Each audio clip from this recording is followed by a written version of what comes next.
of our classes, sorry, we're being recorded, is that we actually get to learn from people who have been in the field and who specialize in either studying these traditions or performing these different practices.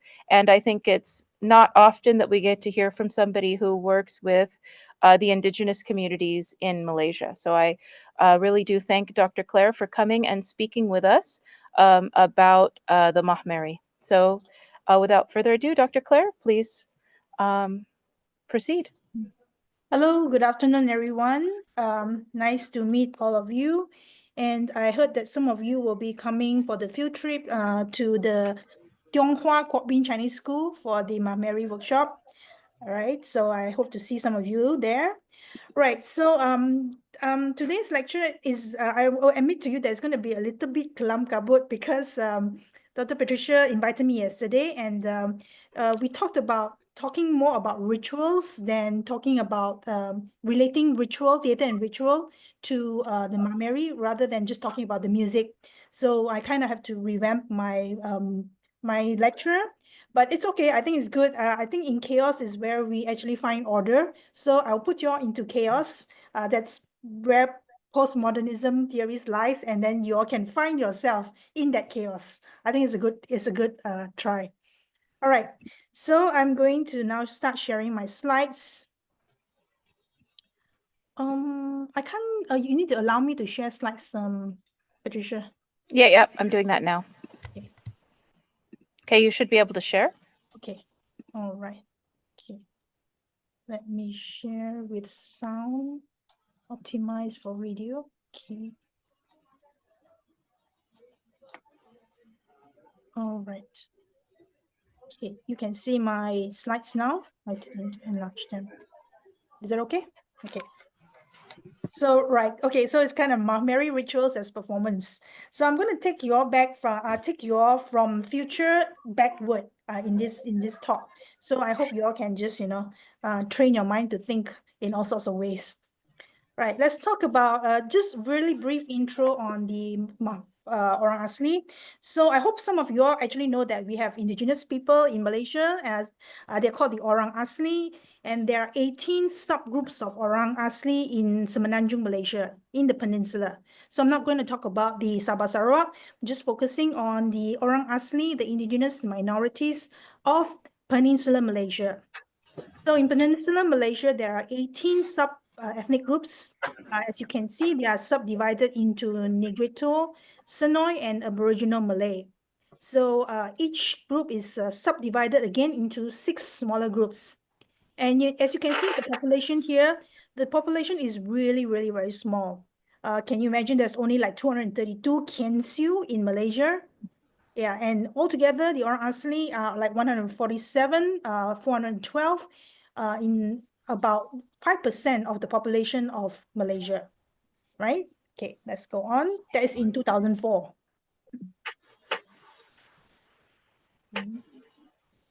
Right, so here's a general map of where they are located. So I'm going to talk specifically about the Mahmeri, which is one out of the 18 indigenous groups of Orang Asli. They are located here, Mahmeri. It's just very near us. They're in Kuala Selangor area, just about maybe 1 hour's drive from UPM. Right, so they number about 4,057, only 2% of the Orang Asli population of 209. Well, I guess it increased in 2022. Right, so very small population, 4,000 over Mahmeri only. All right, so the Mahmeri reside in 5 villages in Carey Island and 2 on the mainland. So let's look at where they are, location. So the location is somewhere here. It's in Klang area, Kuala Langat area. So that's where they are. Carey Island. And if you look at it, why is it called an island? Because it is actually totally separated from the mainland by this river, which is Kuala Langat River. It's called Sungai Langat. So because it is totally separated, that's why it's called Carey Island, although it's actually really close to the mainland. You just need to drive 50 meters and you will reach Carey Island. So I hope you all know this place. I'm sure you know Pulau Ketam. Maybe you might know Banting, Teluk Panglima Garang. And so it's located there. Okay. All right, so let's look at what happened to Carey Island from the 1900s until now. So prior to 1900s, Carey Island was a mangrove forest known as Teluk Gunyet. So this whole island in itself was actually mangrove swamp forest. Right. So what happened in early 1900s was Valentine Carey, and that's where the island got its name from. Valentine Carey was commissioned. Is somebody's computer on? Somebody's typing. So, yeah, okay. So in the early 1900s, Valentine Carey was commissioned by the British to convert the island into rubber and coffee plantation. Okay. Eventually, he converted 2/3 of the island into oil palm estates, plantations. So as you can see, this whole island, which used to be rich with mangrove forests, where the Meri could gather crabs and gather fishes of all types, suddenly the island was just converted into oil palm estates. And what was the remaining mangrove areas left, as you can see in green, these are the really remaining mangrove areas. Yeah. So this is what has happened to Carey Island in 100 years. Well, 125 years. Okay, let's next. So what happened when the Valentine Carey came to convert the island was the Meri they were all living in one village, and they had to disperse from their village because their village was in the way of the oil palm estates. So that whole village was demolished. So the Meri people separated and found their own villages in between all these oil palm estates. So there are now 5 villages. Sungai Bumbun is the one that we're going to talk about. And these are other villages interspersed in between all these oil palm estates. All right, okay, so since we are going to talk about theater as ritual, theater as performance, so I want to introduce a little bit about Richard Schaffner using the Meri as the medium for talking about performance theory. So let's talk a little bit about Richard Schaffner first and theories of performance before we delve into how Meri rituals reflect performances, okay? So let me ask you this question. Can eating be a performance? Okay, let's just preview this really short video.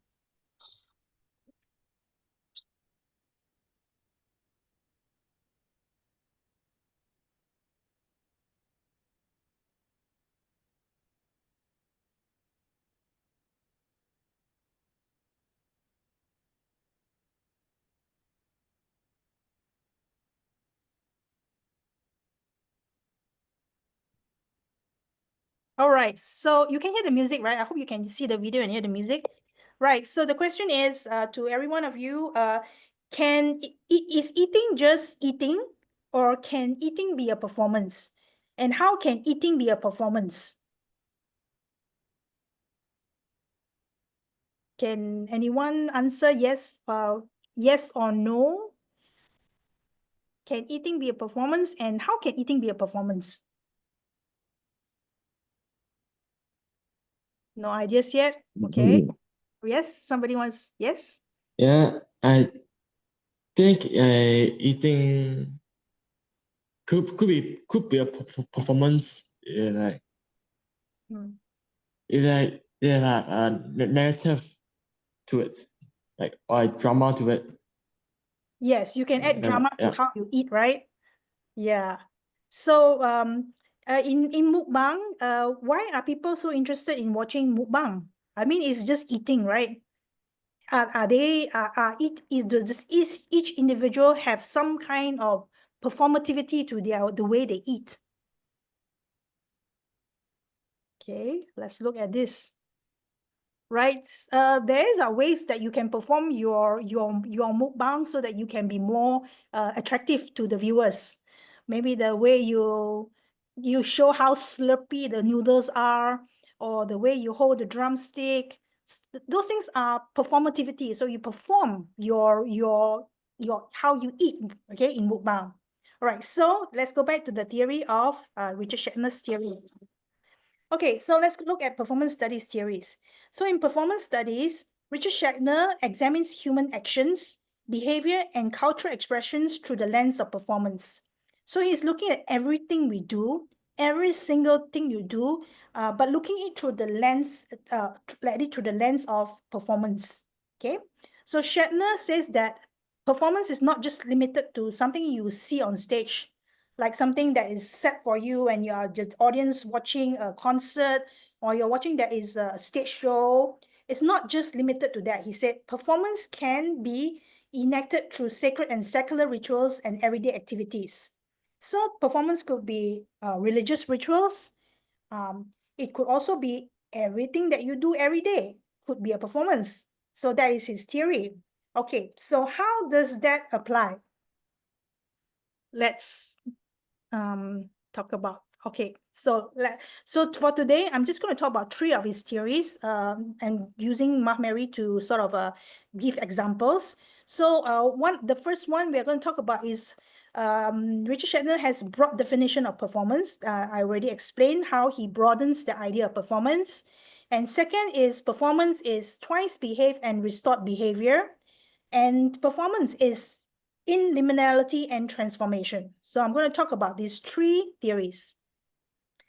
Okay, so in broad definition of performance, Shatner conceptualizes performance as more than stage theatrical show, but as everyday activities and events. For example, all of you will, when we talk about performance, in your head is like, oh yeah, we're going to watch a concert, we are going to watch a theater show, we're going to watch a dance. Okay, so he says it's just more than that.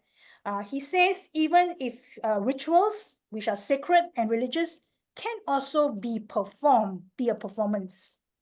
Okay, for example, the way, if you're a Catholic in church, there are ways that the priests will perform certain rituals.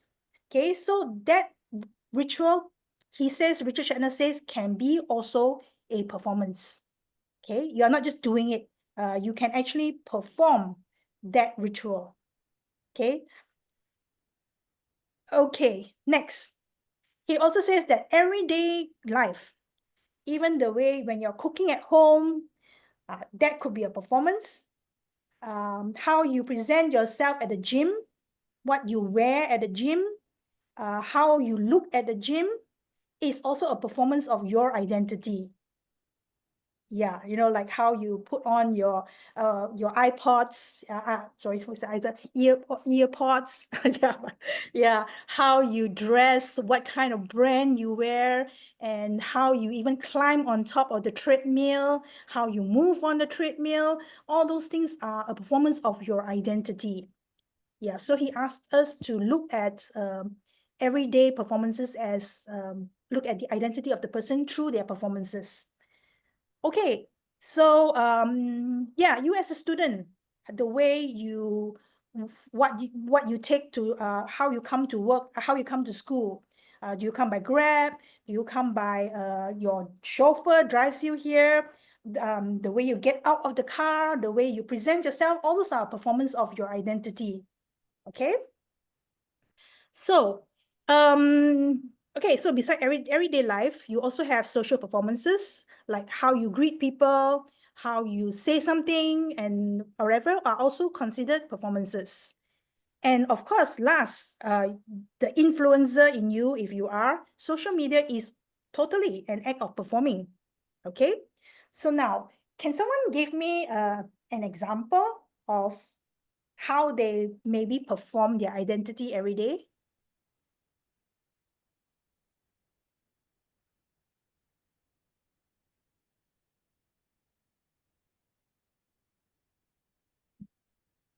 Okay, the way you dress, maybe? The way you tie your shoelace? Okay, no answer. Okay, never mind. Keep thinking, all right? Let's go on. Okay, next. I'm going to move on to the memories very soon, but let me just look at this. Right, so I'm going to show you about a cooking performance, how cooking is actually an act of performing. Right. So when you look at this video here, a very short video, I want to ask you, where is the performance in this video? And why do you need to perform how to make a dish? Why do you need to perform this dramatically? Okay, so let's just look at it.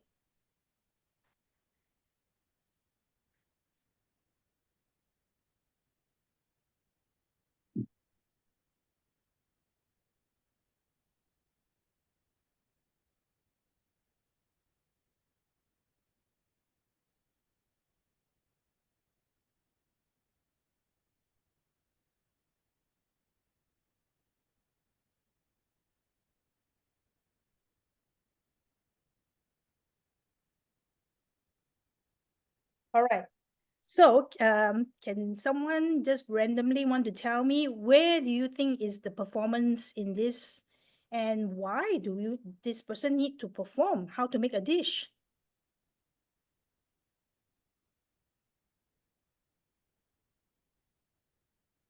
No clues. Let's just revert back. Okay. How about this? Let me what is attractive to you in this video actually? What attracted to you?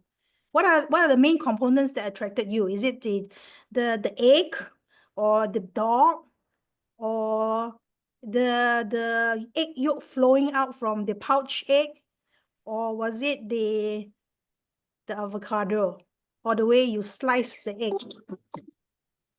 Anyone wants to tell me, when you watch this video, what kind of captured you?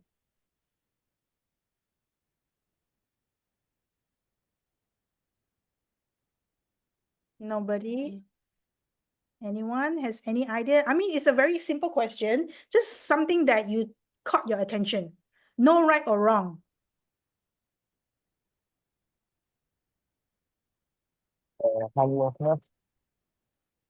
Sorry, what is that? How Luan, right? What did you say again? Hand movements. The animal, is it? The hand movements. Ah, the hand movement. Yeah. Okay. So he's attracted by the hand movement. Yeah. So that's great. So I kind of different people will have different will be captured by different things. So when the viewer watches, it's what they're attracted to could be different. Okay. How about others? There's no right or wrong, remember?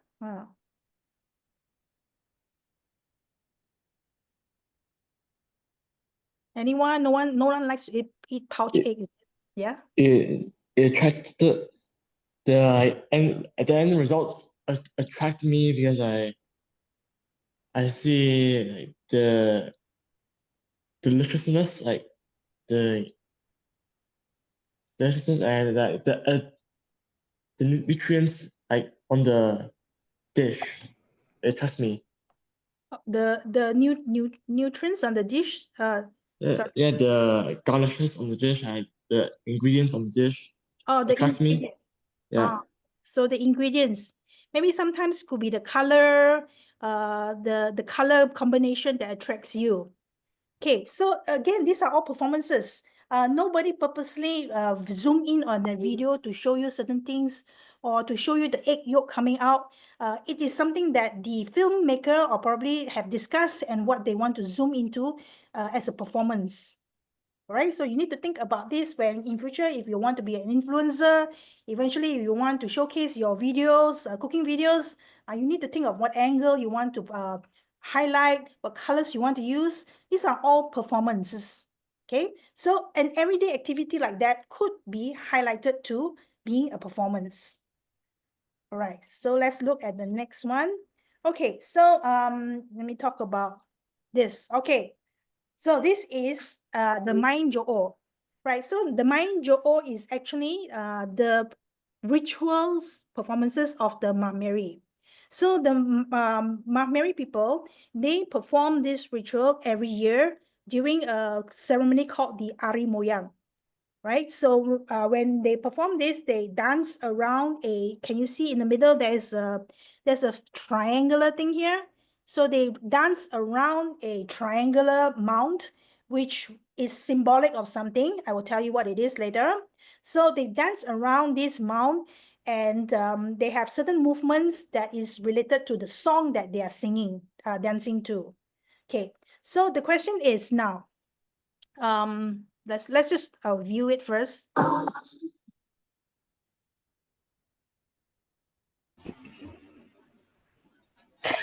Claire, we're not hearing the sound through the for the video. Oh, okay. Maybe we need to stop it and reshare so that you have the sound optimized. Okay, let me unshare it first.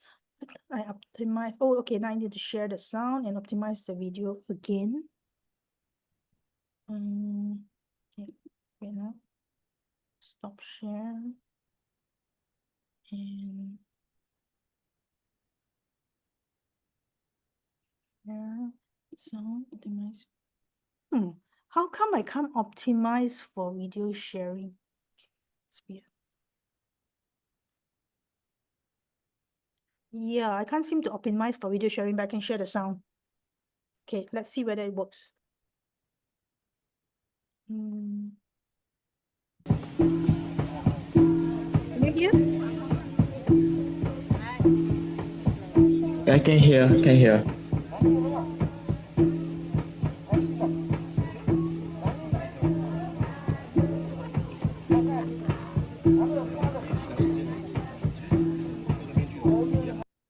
All right. So this is the performance of the Meri. It's called the Main Jo'o, and this was a video taken in 2025. You will see the female dancers are dancing around a triangular mound, and there are, you can see some kind of masked dancers that are dancing around them. The masked dancers are trying to distract the female's attention, but the female is always remain undisturbed. They don't seem to see the masked dancers. Okay. So let me just go back to this second definition, which Shatner talks about. So Shatner also defines performance as restored behavior, right? So actions that are being repeated, that are rehearsed and reenacted. So you can see that performance can be something that you repeat every day, and you rehearse and you continue to perform it, the same movements every day. Okay, so these are behaviors that can be re-performed, such as rituals, ceremonies, and even routines like greeting someone. So as you can see, the Meri, they perform this ritual every year. Okay, it's similar, the movements are similar, the patterns are repeated, but there's always some changes every year. Okay, it's not like it's stagnant. It's similar, but there are changes. Okay, so he says that performance is not just spontaneous, it draws on traditions, scripts, and cultural memories. So these performances of rituals are not something that just occur randomly.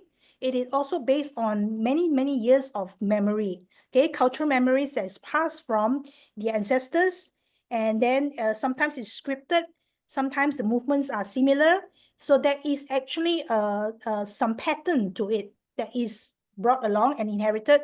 But as time goes by, it does change. Okay, many people might not see the changes, but if you are a researcher, and you will be able to see the changes if you do investigate what happened 50 years ago or 100 years ago. Okay, so let's look at this term draws on traditions, scripts, and cultural memory. Right, when you're watching the performance, what do you think could be something that is repeated, something that is scripted, that something that is brought, that's inherited? Okay.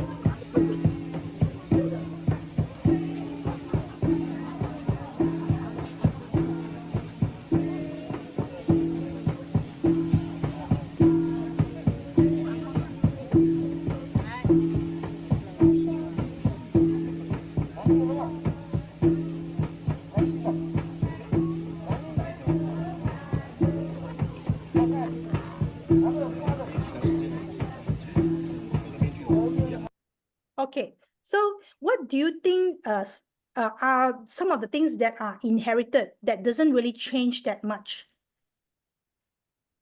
Let's talk about you guys are in the theater, right? Let's talk about maybe the way it's being performed. You guys know about space. You guys know about levels. And what else do you all know about? Dancers know about movements. Musicians know about rhythmic patterns. So what are the things that you think could have is repeated and inherited and doesn't really change that much?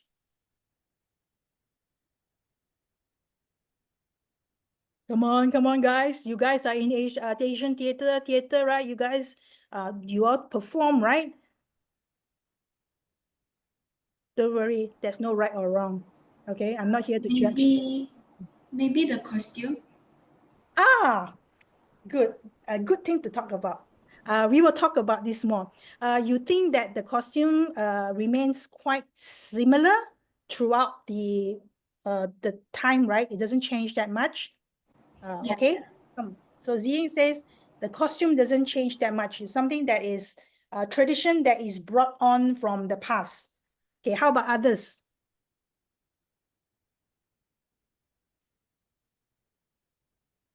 Yeah, think about, melody, rhythm, form, dance movements, hand movements, even the act of the mass dancers, how they're acting. Are these things that are inherited from the past?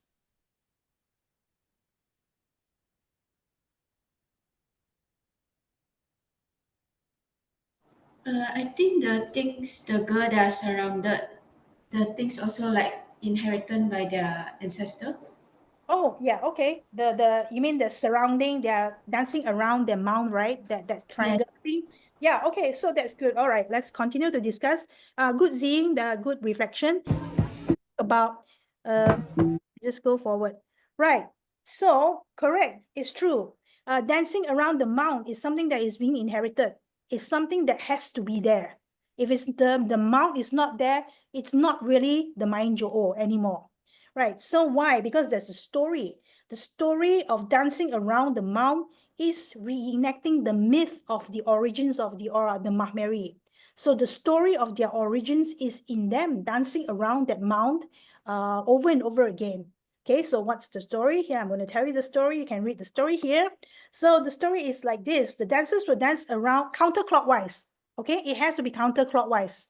If they're dancing clockwise, maybe the kids don't know. They forgot the tradition. Okay, but they're dancing around the busut. That busut is actually represent a mountain. Okay, so what is the story about this mountain? The busut represents the myth of the origins of the Meri. So according to this myth, there are two siblings, a male and a female. They survived the great flood that destroyed most of the humans on Earth. So there was only two survivors, okay, a male and a female, because there was a great flood. Okay, sounds like, I think you probably know what it sounds like to you, right? Is from the Bible, Noah's Ark. Okay, so after only they found each other, male, female, but they couldn't find anyone else.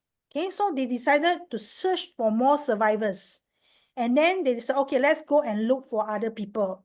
So then they decided they will go in opposite direction to search for other survivors. But they didn't realize they were actually circling around a mountain, but they were going like different ways. So after 7 years, 7 months, and 7 days, of course, the 7 is also very symbolic, okay?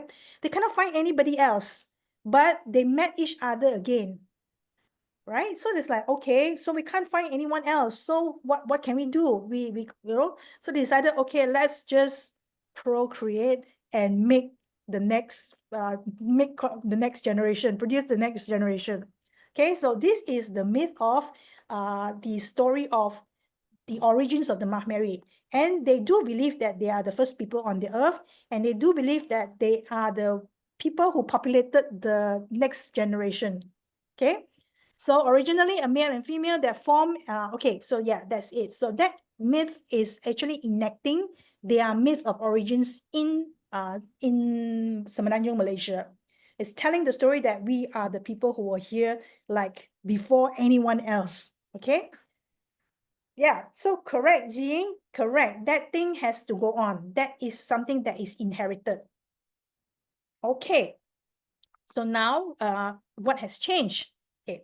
So what has changed? If you, I did because I researched documents. So in 1990s, Wazir Jahan Begum Karim, one of the researchers that was doing research among the Mahmeri, she documented that originally there was a male and female that formed the inner and outer circle, and they were dancing in parallel motion. So what you see here now is only women dancing.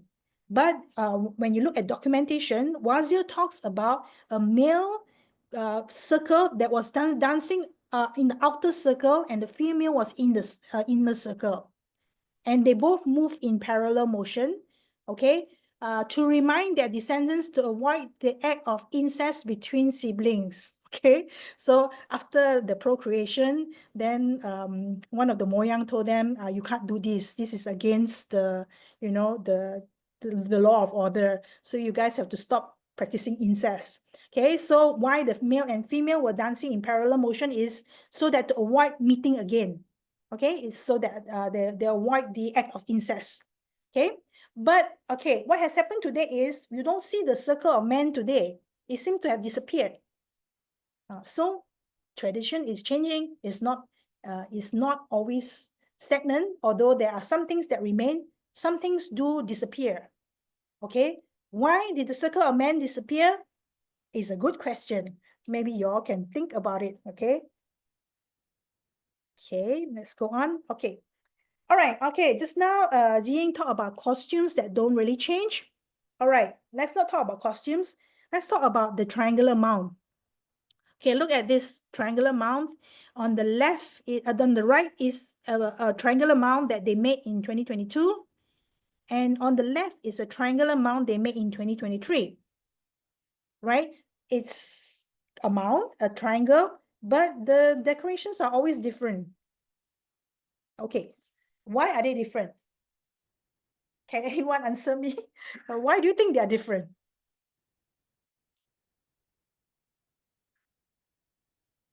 Do you have to do the same pattern every time?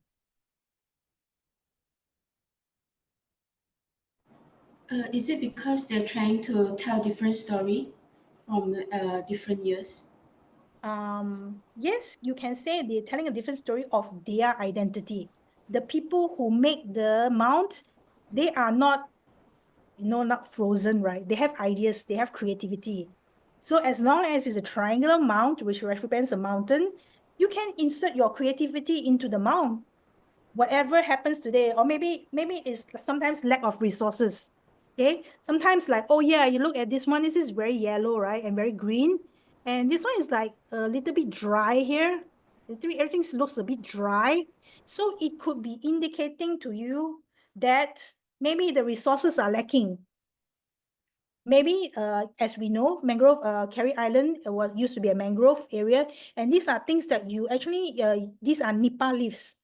And the nipa leaves are becoming very scarce. It's very hard to get the leaves anymore because, the whole island is now oil palm plantations. For them to actually get these leaves, they have to go far. They have to ride a motorbike very far.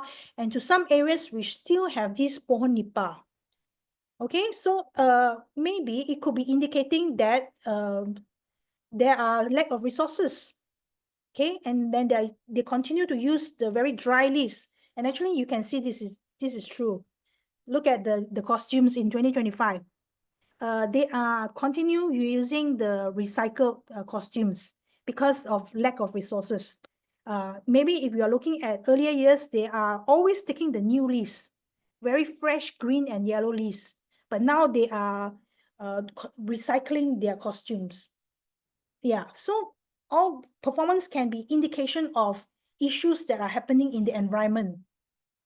Okay. Well, I'll just show you this. The question here is, how is restored behavior important to cultural sustainability? Okay, so restored behavior, let me go back, is restored behavior is something that is repeated, something that is rehearsed and reenacted. Okay, so these things that are continuously repeated and inherited from the past. So why is restored behavior important to cultural sustainability? Okay, let's just look at the musicians here.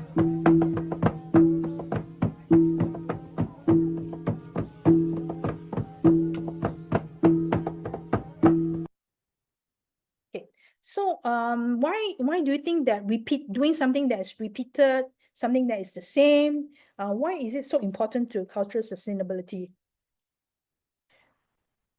Okay, even the rhythm patterns that the two ladies are playing here, they persist. Okay, they have been sustained throughout all the songs. They are still using this rhythmic pattern.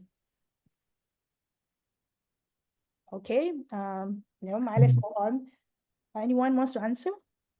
I think is to keep like culture alive, the culture alive, that way of life like the same as like the ancestors.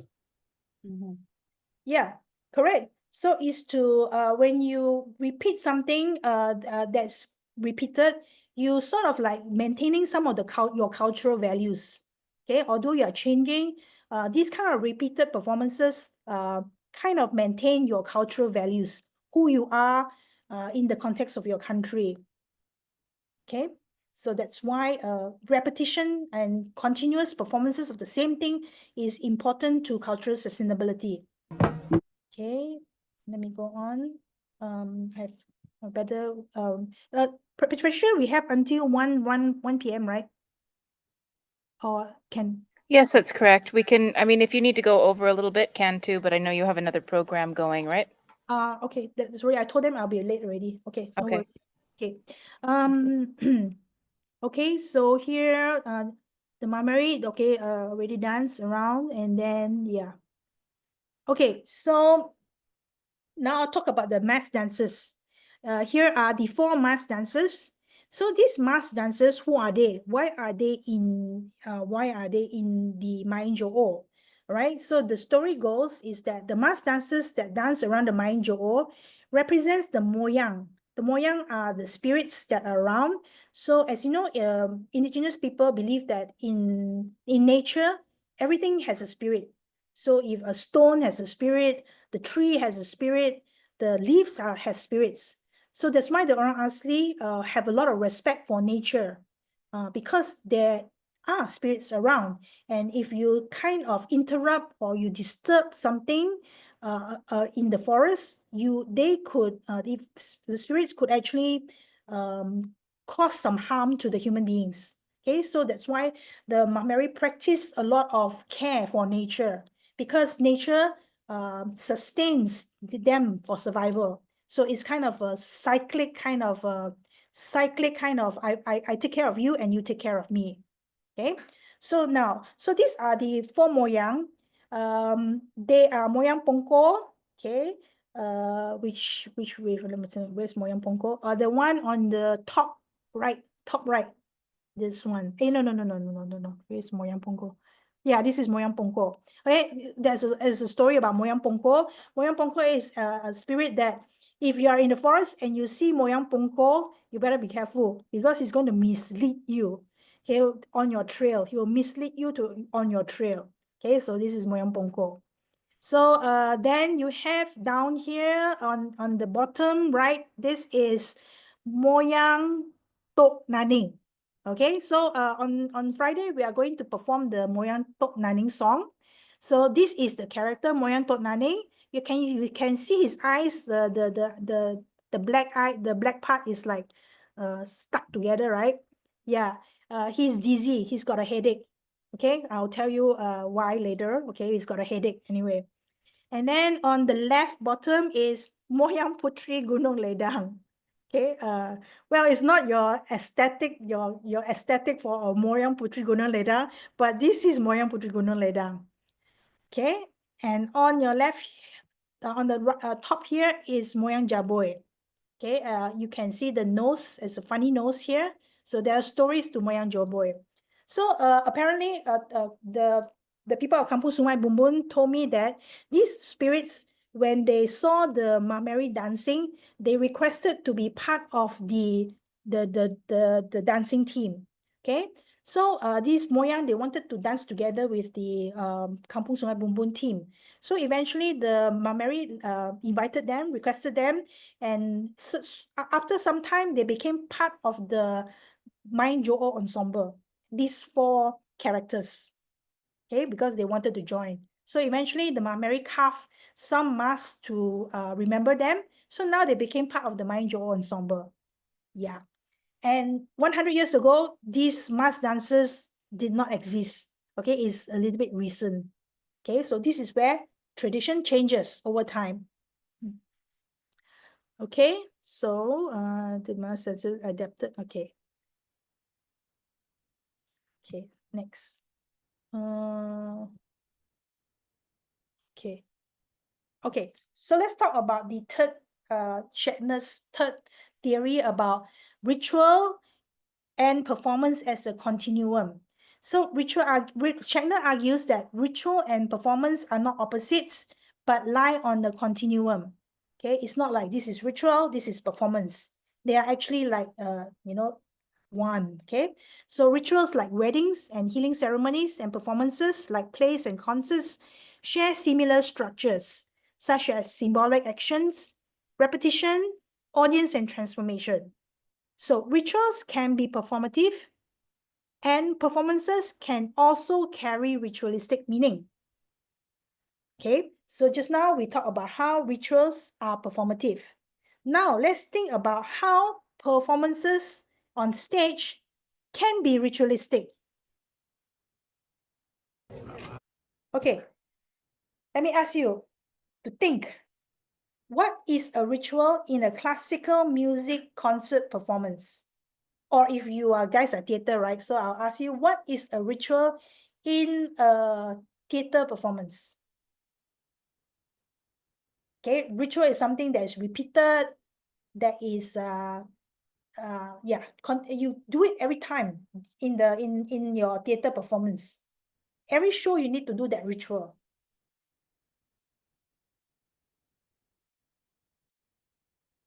You guys acting, right? You all take your acting majors, you all actually perform in theater, or you only study the theory? Some of them are diploma students, so they've just begun their Ah, acting careers.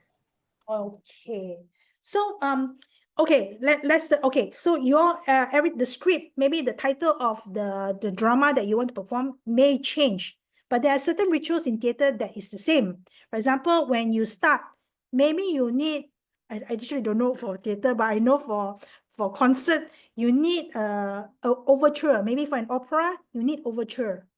So the overture will always, it's a ritual. You need to do the overture. Without an overture, there's no opera. The opera is not complete.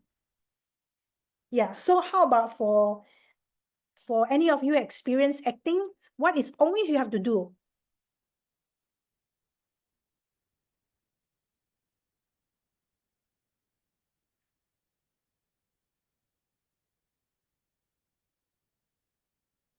Anyone in the music department?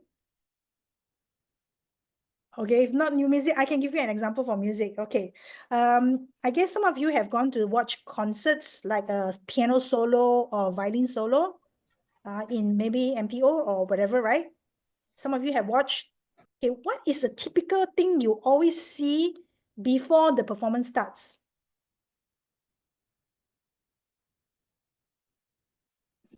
The national anthem. The national anthem. Okay, yeah, that could be the ritual in Malaysia. You need to have that. It's a ritual. What else? Before the pianist comes out, who comes out first? Oh, okay. I guess you guys didn't watch concert, is it? Conductor. Conductor, yes. So it's a ritual. The conductor, actually, the musicians come out first. They will be there. Then the conductor comes out, right? Then what next? I think I have my China students here. They should know. They are musicians. Piano player. Okay, so the piano player comes out, and then the conductor will invite, right? The pianist to come, invite her, and she will sit. Okay, before they start playing, what must the orchestra do? They bow to the audience. Bow to the audience. I also cannot remember. Maybe, but there's one very important thing they all need to do. You cannot start the concert without doing that.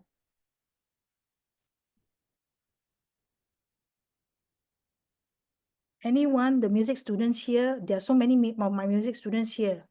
Conductor comes in, then the performer comes in. Before they start playing, what must they do?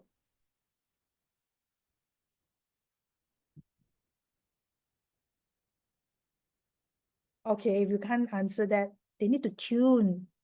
Everybody needs to be in tune.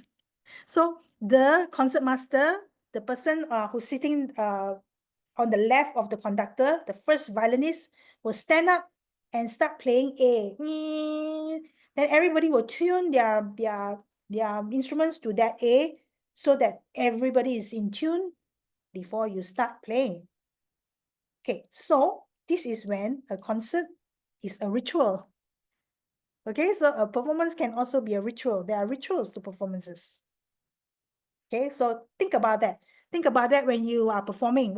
When you guys are new, right? Diploma students, you can start, when you start doing theater, continue to think about, hey, what is the thing we always have to do? Although the script is different, the dialogue is different, but there are many things that you still are rituals. Okay, I have about 10 minutes more. I'll continue to the last part. Okay, so the last part talks about liminality and transformation. So in traditional theater or in traditional rituals, and maybe in modern performances, I'm not sure, Shatner says that performance is a space of transformation.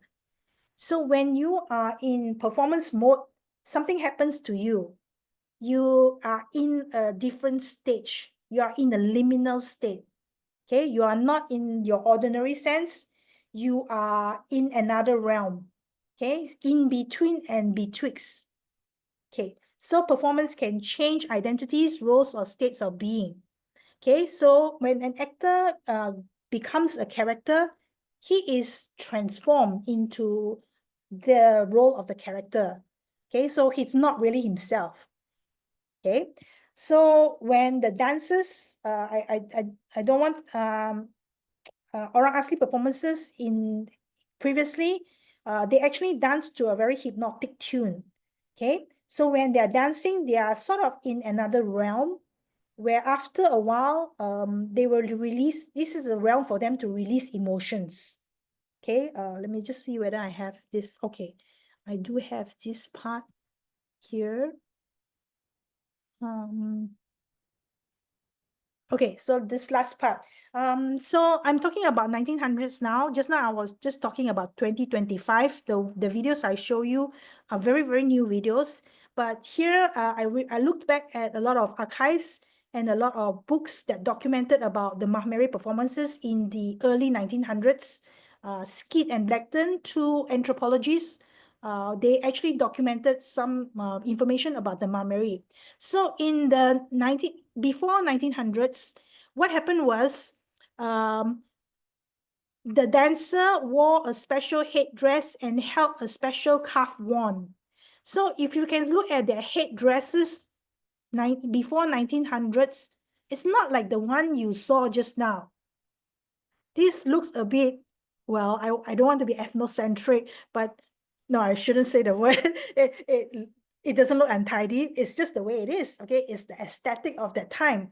So they don't need to be so neat and tidy today, because they neat and tidy is to perform for the tourists. Okay, so this is natural. They just wear this. It's a very natural. They just pluck from the forest and then they just decorate. It doesn't need to be intricately weaved into very neat and simple today for the tourist gaze. In the old days, 1900s, it was like this. Okay, so this is what they wore. And in the before the 1900s, you have this thing, the dance wand, that already disappeared. I have no idea where it is. Nobody talks about it, but the dance wand has disappeared. Okay, so in the old days, men and women were drawn to the dance floor by the lilting rhythm and hypnotic repetition of the time-marking gong. Okay, so today, people don't get into hypnotism anymore. The Meri people, they don't get into hypnotism. They consider this as more like a recreation. It's performing for the spirits, is to entertain the spirits, but they themselves don't get into a hypnotic stage. Okay, but before the 1900s, the dancers would get into hypnotism because they would just go round, circle, circle, circle round. And because the gong keeps playing, repetition, and the stamping of the tubes is very repetitive, they would kind of get into this like, hypnotic stage. And of course, at the same time, they would become intoxicated from the fermented liquor brewed from seasonal jungle fruits. Okay, so in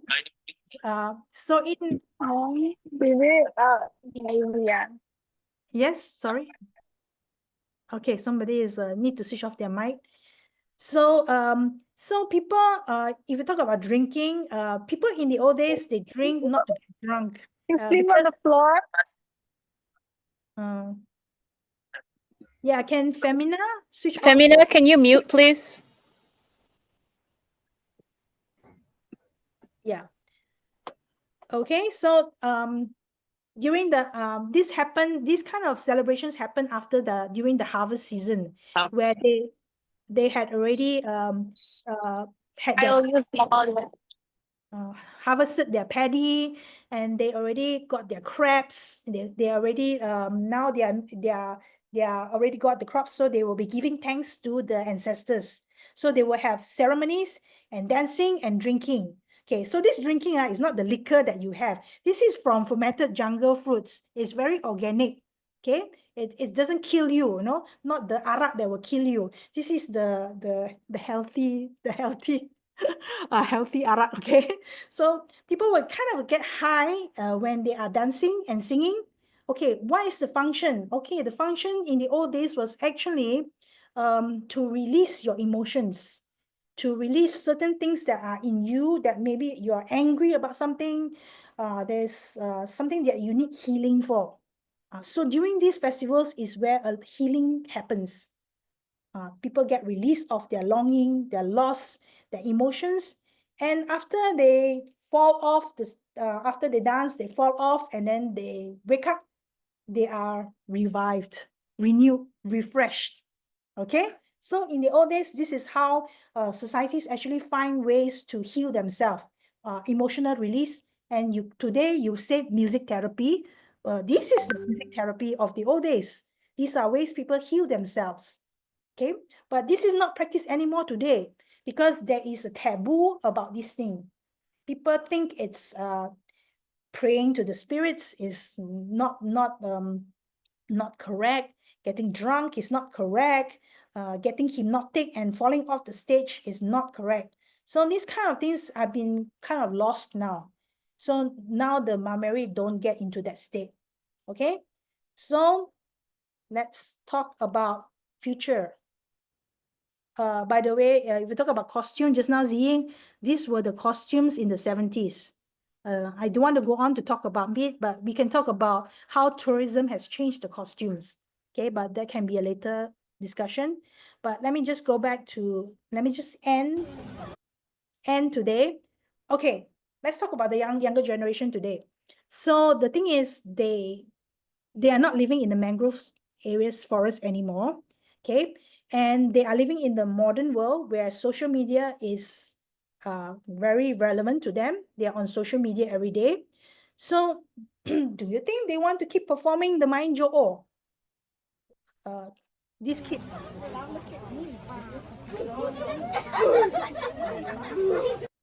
Okay, these are the kids you see today. They are performing the Main Jo'o because their elders kind of force lah, like marah-marah, grumble, shouting, ask them, you need to perform. So they follow. They are good children. They follow.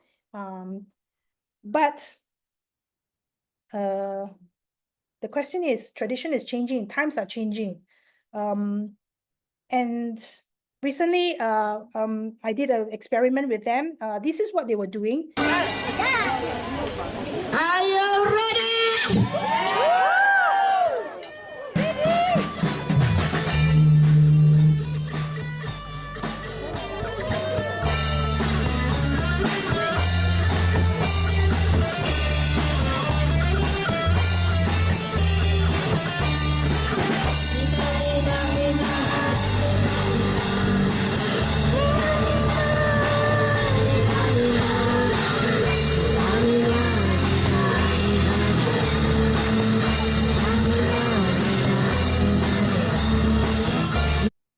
Okay, so well, we did an experiment with them.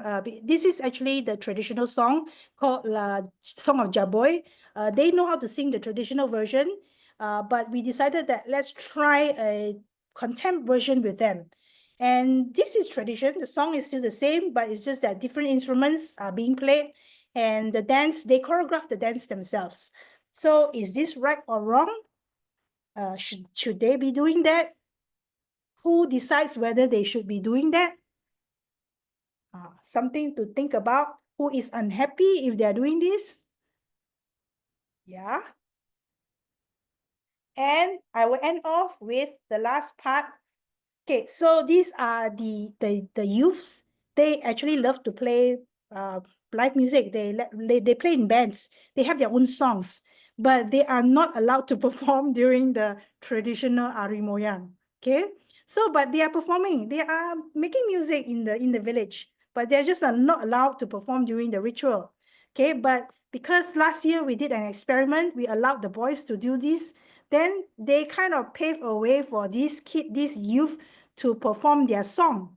Okay, and these youth were performing their version of an ancestral day song. They wrote the song, and it's about the ancestral day. It's just that it's not done in the tradition that you saw just now. So let's hear their version of the ancestral day song.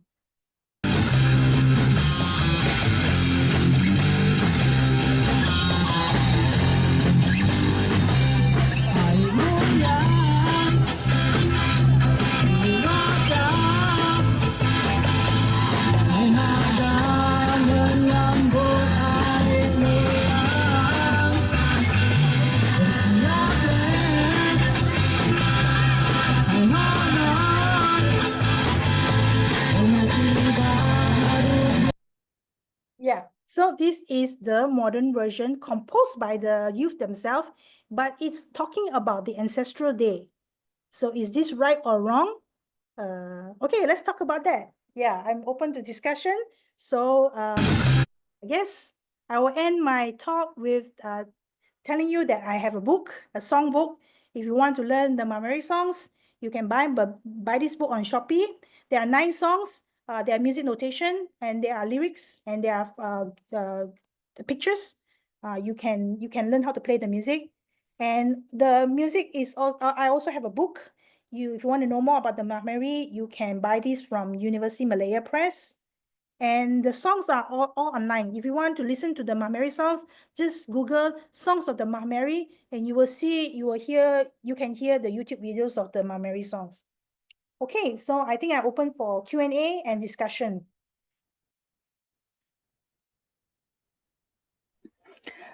Okay. Does anyone have any questions?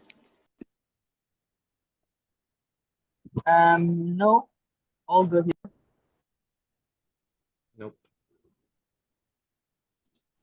No. No? So I have a question. And So you're- the modern renditions of the Moyang songs, is that something that the children created themselves? The youth created, The youth created. but So it was their idea to do that? they created because they always jamming at night. So when they jam, they created this Ari Moyang song, but they don't have a platform to perform it during Ari Moyang because it's not allowed. Western music instruments are not allowed. But because of the last year when we did that experiment with the kids, then it kind of paved the way for them to perform their Ari Moyang song. And what did the elders in the village think about the kids adapting with the electric guitar? This is a very funny question. So the Meri elders told me some people don't like it. So some people don't like Western music being put down during Ari Moyang, but the Meri were actually quite open to it. The culture bearers, they actually allowed the kids to do this because they want the kids to continue the tradition in the ways that are relevant to their interests. Right, but in the community itself, like you don't just have the people who perform, but you have a larger community, right? Were people saying this is something that's okay that they celebrated, or was it something that they didn't really like? I don't have the consensus, but I don't have generally what they say, but there are some complaints lah that they don't like pop music being there. But maybe it's just one or two people saying that. If I were, I need to go and do a research survey questionnaire. But in the evening too, like when I've been there with you for the Ari Moyang, they'll sing dangdut, they'll sing like contemporary Malaysian songs, they'll sing rock. Exactly. Mm. That's why their band, the band that they have, they can play, they imitate a lot of songs. They hear songs on the radios, and then they will just self-teach themselves songs, and they compose these songs. Yeah, they compose songs too. But this is not something that happens with the Mainja'o. So when they're doing the dance that reenacts the myth about going around the mountain, then they're playing traditional musical instruments, right? Yeah. Although they've included the violin in their traditional musical instruments. Yeah. So that's the one, nobody complains about the violin, right? Yeah. It's a Western instrument, right? So Oh, why complain about the the guitar, you know? but the violin, in a sense, the tuning system and the way it's played has been indigenized. Yeah. You could argue. Yeah. Yeah. Okay, interesting. All right. So anyway, the point of having Claire give this talk, I mean, we were doing this for the Asian Theater Project class because we were talking about ritual and myth and theater and what is theater, and the idea that you have dance and music and all of these different elements together that go and make a theatrical experience. But it's for you to kind of understand and kind of think beyond what is a stage. Well, in the Meri Kampung, it can be just an open place, right? And what defines the borders of the performance are the performers themselves, you know? So it kind of opens that concept of what is performance, what is ritual, what is myth, and also if the origins of theater are ritual, well, we have some examples also of enactments of myth through song and dance in local Indigenous communities. So I think it's kind of something really interesting that we get to learn about. And for the theater, Asian Theater Project class, we will be going and doing the workshop with the Meri kids. Well, they'll be teaching us the some of the songs and the movements of the Mainja'ore. What songs are we going to learn, Claire? Do you know? We are going to learn Lagu Tok Naning. Okay. You want to have a pre-listen, you can just type songs of the Meri, Lagu Tok Naning. Okay. Okay, well that's interesting. And then are we going to going to learn the dance movements of the Mainja'o? Yeah, we are going to split people into groups. If you want to do dance, you go dance, and then you want to learn the singing, you can learn the singing part. Okay. Interesting. Yeah. Okay. Well, it's 1:10, and I think you have another program on. Am I correct? At 1 o'clock. So I don't want to keep Dr. Claire beyond her time because she was very kind to fit us in. And if you need me to do a lecture, of course, I will reciprocate in kind. And I just wanted to say thank you so much. And it looks like we had a pretty good crowd. We had 32 students join us today. So thank you so much to Dr. Claire for your lecture. And we look forward with the theater, Asian Theater Project students to doing the workshop on Friday. All right. See you guys on Friday.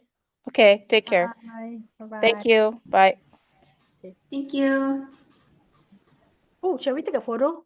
Oh, we can't. Well, I guess we can, but I have to ask everybody to open up their what do you call it? Their cameras. Okay. Okay. Oh, it's nice to see faces. How you Yeah. doing? Let's see. Okay, let me see my options.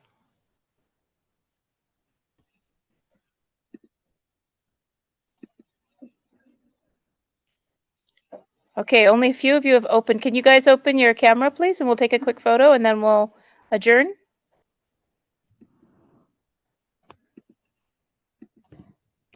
Okay, we're still opening. Alexander, can you open your camera? I don't have a camera on my You don't have a PC. camera? Yeah. Okay, that's fine.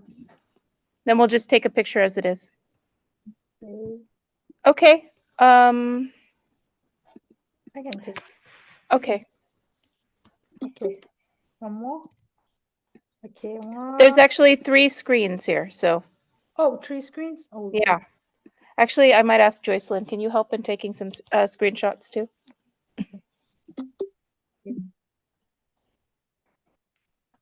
all right. Okay. All right. All right. And I will actually post the link for this in the Padlet, so we can all, if you're interested in hearing it again, because some of you were fading in and out. And if Dr. Claire wants a copy, I can send her a copy as well. Yes. Okay. Thank All right. you. Thank you. Good luck, everyone. Bye-bye. Bye.